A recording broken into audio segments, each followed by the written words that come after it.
Okay, so I finished up the smoothing of all of that rough texture. I see a couple little places here. The key to a good glazing is the fact that you want everything to be as consistent as possible, and that includes the surface textures that you're seeing. If there is some slight variation, if it is different in some way, then the glaze is going to look a different way.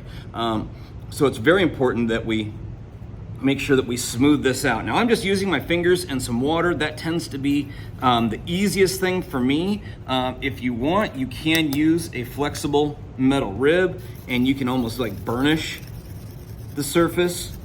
This will make it super smooth, but I never really found a need to do that just because you're making it so smooth.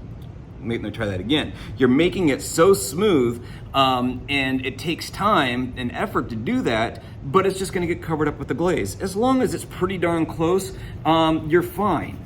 Like I said, if you're gonna be using a translucent glaze or something that's really gonna highlight any kind of discrepancy in the textures of the surface of your project, then yes, you're gonna wanna go ahead and maybe use a rib to just really smooth that out and burnish that surface.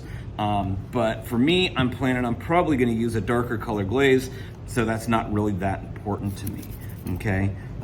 So, next video is going to be adding the decoration to a bisque fired piece. It's not gonna be the same one, but it will be one that I have used or have bisque fired already, and so you'll be able to see that as we get ready to start the finishing process of this project, all right?